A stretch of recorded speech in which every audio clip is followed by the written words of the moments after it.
Je viens d'acheter cette bague Photodiox pour Tamron Adaptal et je vous propose de la comparer avec une bague Tamron originale. Commençons par la bague Tamron originale. Ces bagues comportent un système de couplage mécanique assez complexe qui permettent de transmettre l'ouverture de l'objectif vers l'appareil photo. Rançon de cette sophistication, ces bagues sont un petit peu pénibles à remettre en place sur l'objectif.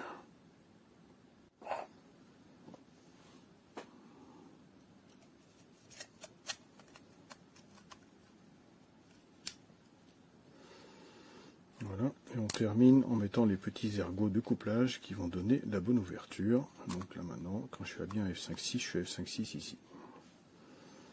Sur les appareils Reflex Nikon de haut de gamme, il y a un petit ergot ici qui tourne, on voit à peine là, et cet ergot qui tourne transmet l'ouverture de l'objectif manuel. Grâce à ce système, l'ouverture de l'objectif est transmise à l'appareil photo Nikon. Et on voit que là, quand je tourne la bague de diaphragme, elle apparaît bien sur l'écran de l'appareil.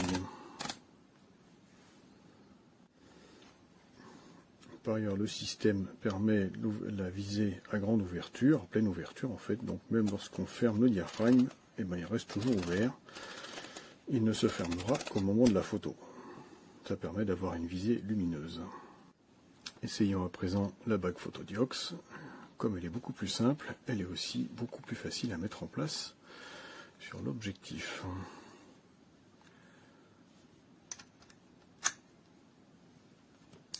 Et voilà. Elle tient très très bien, la qualité de fabrication est excellente, c'est bien verrouillé, c'est bien ferme. Dans les menus de l'appareil, j'ai rentré les valeurs de base de l'objectif, donc l'appareil connaît au moins la longueur focale et l'ouverture maximale. Et donc il affiche bien l'ouverture maximale sur son petit écran, mais en revanche, en fait, quand je tourne la bague de diaphragme, il ne se passe rien, il ne reconnaît pas l'ouverture réelle. De plus, quand on ferme le diaphragme, on voit qu'il se ferme immédiatement. C'est ce qu'on appelle la visée à ouverture réelle. Le résultat, c'est que dans le viseur, l'image s'assombrit beaucoup lorsqu'on dépasse la limite de f8 ou f11 au maximum.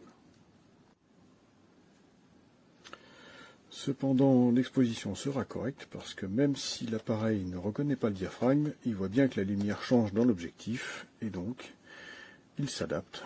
Donc là, je suis à f16 et il a remarqué qu'il n'y a plus beaucoup de lumière. Si je le remets à grande ouverture f2.5, on est à un 125e. Donc l'exposition en fait sera correcte. Au bilan, cette bague Photodiox est d'excellente qualité. Elle est impeccable dès lors qu'on veut travailler à diaphragme réel, soit avec un objectif à grande ouverture, soit avec le célèbre 500 mm Tamron catédioptrique, qui n'a pas de diaphragme, donc de toute façon le couplage diaphragme n'a aucun intérêt.